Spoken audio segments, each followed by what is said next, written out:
Film की शुरुआत में हम मेन कैरेक्टर एक लड़की को देखते हैं जिसका नाम ग्रेस है, जो इस वक्त एक रास्ते से कहीं पर जा रही थी कि तभी सामने से एक नन सिस्टर आकर उस पर गन तान देती है, जिससे ग्रेस बड़े गौर से देखने लगी। इससे पहले नन ग्रेस को शूट करती, ये सीन इधर ही कट हो जाता है। अब हमें कुछ वक्त पहले का सीन दिखाया जाता है जहाँ ग्रेस हॉस्पिटल में थी। पता चला कि वो आंखों की डॉक्टर है। उसके पास एक मरीज जो बुरी औरत थी, वो अपनी आंखों का इलाज करवाने आई और उसकी आंखों का जो मसला था उसे ठीक करना ग्रेस की बस में नहीं था। इसीलिए वो सलाह देती है कि या आप अपना इलाज कहीं और से करवा लें या फिर मेरे सीनियर डॉक्टर से ही करवा लीजिए। जो सुनकर वो मरीज और उसका हस्बैंड वहाँ से चले जाते हैं। रात के वक्त ग्रेस जो अपने घर पर बैठी काम कर रही थी तो अचानक अजीब होने लगा। घर की लाइट्स में गड़बड़ी होने लगती है, जैसे कि सारी लाइट्स ऑन ऑफ होती होती बिल्कुल बंद हो जाती हैं। जो देखकर ग्रेस को ऐसा एहसास होता है जैसे मेरे अलावा घर में और कोई भी मौजूद है। अब जैसे उस दिन शीशे में देखा, उसे अपने पीछे नन दिखाई देती है। उसने जैसे ही पीछे मुड़कर देखा, अगले ही पल वो गायब हो गई। जो देखकर ग्रेस काफी डर जाती है। अब तभी डिटेक्टिव पुलिस ऑफिसर का फोन आता है, जो ग्रेस को कहते हैं कि मैं तुम्हें एक बहुत ही दुखी खबर सुनाने लगा हूँ। एक कॉन्वेंट में तुम्हारे भाई की लाश मिली है। कॉन्वेंट उस जगह को कहा जाता है जहाँ पर नन सिस्टर्स फादर्स रहती हैं। वो कहते हैं पर अभी तक ये चीज कंफर्म नहीं हुई कि उसने खुद अपनी जान ली या फिर उसे मारा गया है। अब ये खबर सुनकर ग्रेस एकदम टूट गई। वो दुखी हो जाती है, पर वो ये समझ नहीं पाती कि आखिर मेरे भाई की लाश को कॉन्वेंट में कैसे लाया गया, उसकी मौत कहाँ कैसे हुई, जो बाद में उसे वहाँ पर ले आए। वो अब सीधा डिटेक्टिव से मिलने गई, जहाँ पर अभी उसके भाई की लाश को मेडिकली चेक किया जा रहा था। इसलिए तब तक डिटेक्टिव उसे कॉन्वेंट में ले गया, जहाँ की बड़ी नन ग्रेस से मिलने आई और उसे एक हैरानकुन जानकारी देती है कि तुम्हारे भाई को एक शैतान ने अपने कंट्रोल में कर लिया था, जिसके काबू में आते ही उसने एक बड़े फादर को भी मार दिया, जिसके बाद तुम्हारे भाई ने उस शैतान को रोकने के लिए अपनी जान ले ली। और ये सब मैं इसलिए जानती हूँ क्योंकि हकीकत से जुड़े मुझे ख्याल आते हैं और ये सारी चीजें मैंने अपने ख्याल में ही देखी है। जो सुनकर ग्रेस काफी हैरान तो हुई, पर इन बातों पर यकीन नहीं आ रहा था उसे। ये सारी चीजें उसके हिसाब से बेकार थी, क्योंकि उसे गॉड या शैतान किसी पर भी यकीन नहीं था। जिसके बाद डिटेक्टिव उसे उसके भाई की लाश के पास लेकर आता है। वो लाश को देख रही थी कि तभी उसे अपने पीछे अजीब महसूस हुआ। उसने जब पलट कर देखा तो वो उसकी भाई की आत्मा थी, जो उसे कह रहा था कि यहाँ से चली जाओ क्योंकि ये जगह बहुत ही खतरनाक है। जो सुनकर वो काफी घबरा गई। उसके जहन पर इतना गहरा असर हुआ कि वो वहीं गिरकर बेहोश हो जाती है। कुछ देर के बाद जब ग्रेस को होश आई तो उसके सामने एक फादर खड़े थे जिनका नाम मैग था, और वो ग्रेस से उसकी भाई और बड़े फादर की मौत की जानकारी लेने आई थी। वो ग्रेस से सवाल करती है कि क्या तुम्हारी फैमिली को पता चल गया है कि तुम्हारी भाई की मौत हो गई है, जिस पर ग्रेस ने जवाब दिया कि मेरी फैमिली में अब मेरे डैड के अलावा और कोई नहीं है, लेकिन वो भी यहाँ नहीं है। उन पर मेरी माँ को मारने का इल्जाम है, जिस वजह से वो जेल में कैद है। जो सुनकर मैं काफी हैरान रह गई। कुछ देर के बाद ग्रेस को एक विजन ख्याल आया, जहाँ पर वो कुछ लोगों को देखती है जिन्होंने चेहरों पर मास्क पहने हुए थे और वो रिचुअल जादू कर रही थी। अब तभी यहाँ बहुत सारे वॉरियर्स योद्धा आने लगते हैं, जिन्हें देखकर रिचुअल करने वाले सभी लोग डर की वजह से भागने लगते हैं और इसी के साथ ग्रेस विजन से बाहर आ जाती है। वो अब सीधा उस जगह पर जाती है जहाँ से उसके भाई की लाश मिली, जो जगह पहाड़ के ऊपर बना चर्च था जो आधा टूट गया था। ग्रेस बड़े गौर से चर्च को देख ही रही थी कि उसे फिर से विजन आता है, जहाँ पर बहुत सारी नन्स चर्च से पानी में कूदकर अपनी जान ले रही थी। जो देखकर ग्रेस काफी घबरा गई और एक बार फिर वो बेहोश हो जाती है। अब की बार जब उसकी आंखें खुली तो वो खुद को कॉन्वेंट में पाती है, जहाँ पर बाकी नन्स ने उसे भी अपने जैसे नन्स वाले कपड़े पहना दिए थे। ग्रेस अब उठी और वहाँ से बाकी नन्स के पास आ जाती है। वो बड़ी नन को कहती है कि मरने से पहले मेरी भाई को काफी चोट लगी थी, क्या हुआ था उसके साथ। जो सुनकर बड़ी नन काफी हैरान रह गई, पूछती है कि तुम ये बात कैसे जानती हो, जबकि मरने से पहले तो तुम्हारे भाई को किसी ने भी नहीं देखा था। अब उसकी इस बात का ग्रेस के पास भी कोई जवाब नहीं होता, तो इस बात को टालकर वो वहीं बैठ जाती है। अब फादर मैग ग्रेस को उसी पहाड़ वाली चर्च के पास ले आते हैं और बताने लगे कि इन लोगों का मानना है कि यहाँ एक खतरनाक शैतान रहा करता था, जिसने यहाँ की बहुत सारी नन्स की जान ली, पर ये बातें सिर्फ किताबों में ही लिखी है, हकीकत क्या है कोई भी नहीं जानता। ग्रेस वहाँ पड़े एक पत्थर को देखती है जिस पर एक क्रॉस के ऊपर सांप का निशान बना हुआ था। अब मैग उसे बताती है कि उस शैतान के अलावा नन्स के मरने का एक दूसरा तरीका भी है। अगर किसी नन से कोई गुनाह हो जाए जिसका उसे बहुत पछतावा हो रहा हो, तो उस गुनाह को धोने के लिए वो इस चर्च से पानी में कूदकर अपनी जान लेती है। जो सुनकर ग्रेस की होश उड़ जाती है। थोड़ी देर बाद मैग उसे अपने साथ एक जगह पर लेकर गई, जहाँ वो ग्रेस को उसके भाई से जुड़ी सारी चीजें दे देती है, यानी कि उसका सामान वगैरह, जिसमें एक डायरी भी थी जिसे खोलकर ग्रेस पढ़ना शुरू कर देती है। ये डायरी काफी अजीब जुबान में लिखी हुई थी, लेकिन फिर भी ग्रेस किसी तरह उसे पढ़कर समझने की कोशिश करती है। डायरी से हमें पता चला कि ग्रेस अपने भाई की सौतेली बहन थी। उसके भाई की मॉम डैड ने ग्रेस को गोद लिया था और ग्रेस के पास कुछ ऐसी ताकतें थी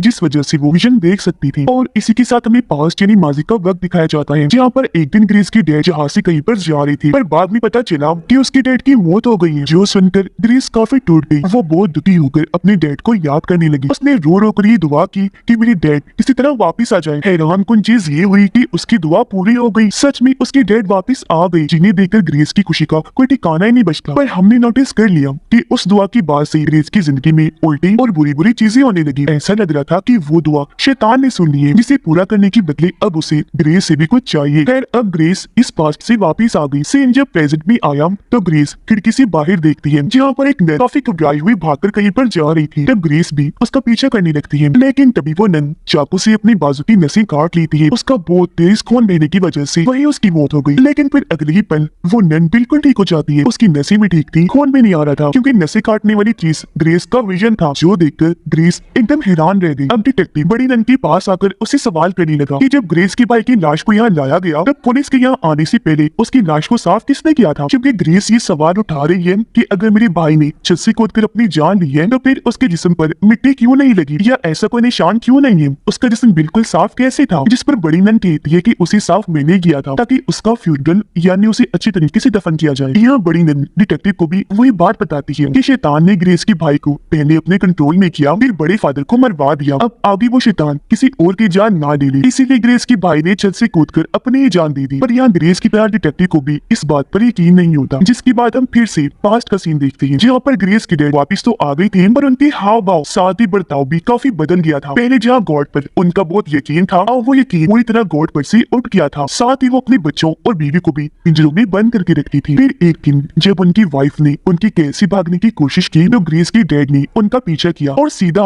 उनकी जान ही ले ली। घर आकर फिर उन्होंने अपने बच्चे को पकड़ लिया, क्योंकि वो उन्हें भी मारना चाहती थी। पर ठीक वक्त पर पुलिस वहाँ आई और उन्हें गिरफ्तार कर ली थी, और तब अपनी वाइफ की मौत के जुर्म में उन्हें जेल में बंद कर दिया गया। जिसके बाद सीन वापस प्रेजेंट टाइम में आ जाता है, जहाँ पर ग्रेस मैक्स से मिलने आई। उसे बताती है कि हमारी मॉम की मरने और डैड के जेल में जाने के बाद मैं और मेरा भाई इस दुनिया में बिल्कुल अकेले रह गई थी। तब इस पहाड़ वाले चर्च ने हमें गोद लेने की कोशिश की, इसी वजह से मेरा भाई यहाँ आया होगा, वरना वो कभी नहीं आता। उसकी ये बात सुनकर मैग कहती है, पर मुझे तो बड़ी मैम ने कुछ और ही बताया था। उसने कहा था कि तुम्हारा भाई पहाड़ वाली उस चर्च से एक खास किस्म की चीज लेने आया था, जिसका नाम रैली के। पर जब उस पहाड़ पर अर्थक्वेक यानी ज़लज़ला आया तो आधा चर्च टूटने की वजह से वो रैली पानी में गिर गया। कहा जाता है कि वो चीज शैतान को पोजेस्ड करने, अपने कंट्रोल में करने के लिए इस्तेमाल की जाती है, जिसका लोग गलत इस्तेमाल करना चाहती थी। अब हम फिर से पास का सीन देखते हैं, जहाँ पर चर्च से एक फादर और नन ग्रेस और उसके भाई को गोद लेने आई थी। जब उन दोनों को फादर और नन के हवाले किया गया तो वो गाड़ी में बिठाकर उन्हें अपने साथ ले जाने लगी। पर रास्ते में फादर ने ग्रेस की भाई को गाड़ी से उतार दिया और सिर्फ ग्रेस को ही लेकर वो आगे बढ़ने लगी। अब रास्ते में फादर ग्रेस को भी पकड़ लेते हैं, क्योंकि वो उसको बेहोश करना चाहती थी। पर इस बीच सामने से आने वाले ट्रक पर उनका ध्यान ही नहीं गया। गाड़ी ट्रक से जोरदार टकराई और उनका काफी बुरा एक्सीडेंट हो जाता है। अब प्रेजेंट टाइम में ग्रेस उस खास चीज रेनिक के बारे में जानकारी इकट्ठा करने लगती है। वो इस वक्त कॉन्वेंट में थी, जहाँ तभी उसी बेसमेंट से अजीब तरह की आवाजें आने लगती है, इसलिए ये वहाँ चेक करनी चाहती है। वहाँ पड़े लकड़ी पर जैसे वो हाथ रखती है, उसे फिर से विजन आने लगता है, जिसमें वो देखती है कि वो बड़े फादर जिसे ग्रेस की भाई ने मार दिया था, वो बड़ी नन और बाकी नन्स मिलकर उसके भाई को इस लकड़ी के नीचे दबाकर मारने की कोशिश कर रही है, क्योंकि लकड़ी के नीचे ताबूत है। वो ऐसा इसलिए कर रही थी ताकि उसके भाई से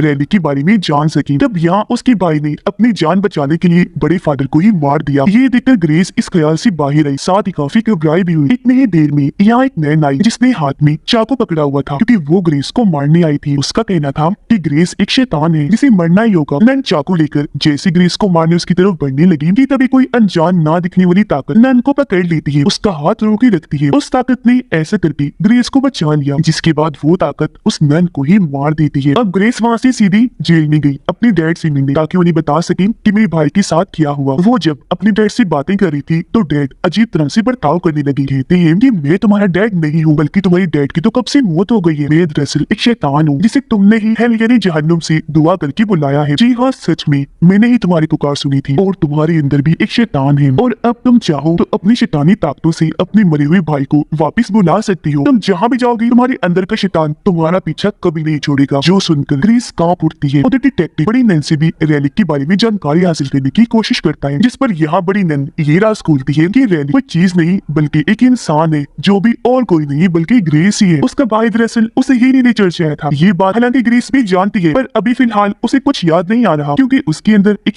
शैतान है जो उसे हर वक्त पोजेस्ड करके रखता है, इसलिए वो अक्सर चीजें भूल जाती है। अब ये शैतान वाली बात सुनकर डिटेक्टिव को काफी हैरत तो हुई, पर उसे खास यकीन नहीं आता। दूसरी तरफ ग्रेस जब चर्च में आई तो वहाँ खड़ी नैन उससे कहती है कि मुझे बड़ी नैन ने सब कुछ बता दिया है कि यहाँ पर जितनी भी मौतें हो रही है उन सब की जिम्मेदार तुम हो, और अब अगर मैं भी मारी गई तो इसके पीछे की वजह भी तुम ही होगी, क्योंकि तुम कोई इंसान नहीं बल्कि बहुत बड़ा और खतरनाक शैतान हो। अब तभी यहाँ एक और नैन आ जाती है जिसने ग्रेस के शैतान को देख लिया था, जिससे वो इतना डर गई थी कि उसने अपनी आंख ही फोड़ ली, और अब वो यहाँ ग्रेस से इस चीज का बदला लेने आई थी। उसे मारकर उसके हाथ में चाकू था। हमला करने वो जैसी आगे बढ़ी, ग्रेस के अंदर का शैतान एक बार फिर से उसका हाथ पकड़ लेता है, उसे रोके रखता है। ग्रेस की जान बचाने के लिए फिर पटक कर नन को नीचे देकर मारता है, जिससे उसकी मौत हो जाती है। ये देखकर दूसरी नन वहाँ से भागी, वो चाकू उठाती है और अपनी नसें काटकर अपनी जान लेने की कोशिश करती है, जो चीज ग्रेस ने पहले अपने ख्याल में देख ली थी, पर उस वक्त तो नन बच गई थी, अब नहीं बच पाती। हालांकि ग्रेस ने उसे रोकना भी चाहा, पर नसें काटकर उसने अपनी भी जान ले ही ली। अब यहाँ से सीधा ग्रेस मैग के पास आई, उसे कहती है कि मैं जानती हूँ यहाँ चल रही सारी बुरी चीजों के पीछे की वजह मैं ही हूँ, इसलिए अब मैं चाहती हूँ कि आप मेरी मदद करें, इस शैतान से कैसे भी करके मुझे छुटकारा दिलवा दीजिए प्लीज। जिसके बाद मैं ग्रेस को एक जगह पर लेकर आई जहाँ पर हर तरफ डायरी वाली जुबान लिखी हुई थी, और अब वो यहाँ ग्रेस को उसकी सच्चाई बताने लगती है कि आखिर वो कौन है। अब हमें वो सीन दिखाया गया जहाँ पर मास्क पहने लोग रिचुअल कर रही थी, पर जैसे वहाँ वॉरियर्स आई वो डर की वजह से वहाँ से भागने लगे। अब बाकी सारे लोग तो भागने में कामयाब रहे, पर एक बच्चे को वॉरियर्स ने पकड़ लिया था। वो बच्चे को अपने साथ लेके और उसे बाहर वाले चर्च में लाकर बंद कर देती है, क्योंकि वो बच्ची ही रेलिक थी, यानी कि ग्रेस, जो कई सौ सालों से जिंदा थी और अपने इस बच्ची वाले रूप में थी, क्योंकि सच में वो कोई इंसान नहीं बल्कि शैतान है जिसकी वो रिचुअल करने वाली लोग पूजा कर रही थी, क्योंकि उन सब का भी शैतान पर यकीन। पर जब अर्थक्वेक की वजह से चर्च टूटा तो ग्रेस वहाँ से भाग गई थी, जिसके बाद उसे गोद ले लिया गया। अब सीन जब प्रेजेंट में आता है तो मैं ग्रेस को मारने का सोचते हैं, पर इससे पहले वो कोई वार करते पहले ही ग्रेस का शैतान उन पर हमला कर देता है। वो ऊपर से एक नोकदार हथियार मैग के ऊपर गिराता है। नोकदार चीज उनकी गले के आर पार हो गई, जिससे मैग की मौत हो जाती है। और ये चीज देखकर ग्रेस को काफी बुरा लगा, उसे दुख हुआ, क्योंकि बेशक उसके अंदर शैतान है पर कहीं ना कहीं उसके अंदर अच्छाई भी मौजूद है। उसे एहसास हुआ कि मैं बहुत बड़ी गुनाहगार हूँ, मेरी शैतानी ताकतों की वजह से न जाने कितने मासूम लोगों की जान चली गई। तो अब अपने इन गुनाहों को धोने के लिए वो चर्च की छत पर जाकर वहाँ से कूद जाती है, ताकि उसकी मरते ही शैतान का भी खात्मा हो जाए और उसके सारे गुनाह धुल जाए। वो जब नीचे गिर रही थी तो यहाँ हमें बताया जाता है कि जब जब ग्रेस को ऐसा महसूस होता है कि मेरे आसपास कोई है, या जब जब हर खतरे से उसकी जान बचती थी, तो वो और कुछ नहीं बल्कि उसका शैतान और उसकी शैतानी ताकतें हुआ करती थी, जो हर खतरे से उसे बचा लेती थी। जैसे कि सबसे पहले बचपन में जब नैन और फादर उसे अपने साथ बिठाकर गाड़ी में ले जा रहे थे, तो उसने जानबूझकर ट्रक से गाड़ी का एक्सीडेंट करवाया। उसने सारी नन्स को मारा था जो खुद छत से नहीं कूदी थी, और मैग भी उसके शैतान की वजह से ही मारे गए। यहाँ हमें ये बात भी पता चली कि ग्रेस के भाई ने खुद ही अपनी जान ली थी, क्योंकि उसने ग्रेस की जान बचाने के लिए उसे छुपा दिया था, पर बड़ी नन और बाकी नन्स ने मार मारकर उसे उगलवा ही लिया था कि वो कहाँ है। तो इस बात की वजह से उसके भाई ने कूदकर अपनी जान ले ली। जब उसका भाई नीचे गिर रहा था तो ग्रेस भी वहीं पर थी, पर उसकी शैतानी ताकतों की वजह से वो किसी को दिखाई नहीं दे रही। अब अगले दिन डिटेक्टिव बाकी पुलिस ऑफिसर से ग्रेस की लाश के बारे में पूछताछ करता है, पर किसी को भी उसकी लाश मिली ही नहीं थी। इसीलिए डिटेक्टिव इस बारे में बड़ी नन से सवाल करता है, जिस पर वो कहती है कि ग्रेस मरी नहीं है, क्योंकि उसकी खतरनाक शैतानी ताकतें उसे मरने ही नहीं देती, हर बार बचा लेती है। और अब अगले सीन में हम इसी बड़ी नन को देखते हैं, जो जब जा रही थी तो उन्हें ग्रेस एक जगह पर नजर आई, जिसके पास आकर वो गन तान देती है, और ये वही फिल्म की शुरुआत वाला सीन है। और अब जैसे बड़ी नन उस पर गोली चलाने लगी, ग्रेस की ताकतों की वजह से एक गाड़ी आकर बड़ी नन को टक्कर मार देती है, जिससे वहीं उनकी दर्दनाक मौत हो जाती है। यानी कि उसके शैतान ने हमेशा की तरह इस बार भी उसकी जान बचा ली और आगे भी बचाता रहेगा। अब यहाँ ग्रेस की आवाज हमें बताती है कि मेरे भाई ने एक बार कहा था कि मेरे पास मेरा गार्डियन एंजल है जो हमेशा मेरी हिफाजत करेगा, यानी कि शैतान। पहले मुझे यकीन नहीं था, पर जब पहली बार उसने मेरी जान बचाई थी तब से मुझे पक्का यकीन हो गया, जो हमेशा हर खतरे से मेरी हिफाजत करता रहेगा और मैं उसका मकसद पूरा करती रहूंगी, यानी कि दुनिया में तबाही लाना। यानी कि ग्रेस को खत्म करना बहुत ही मुश्किल था, उसका और उसके शैतान का जड़ से खात्मा करने के लिए उन जैसी ताकतें चाहिए होंगी। और इसी ड्राउनी एंडिंग के साथ ही इस फिल्म की कहानी यहीं पर खत्म हो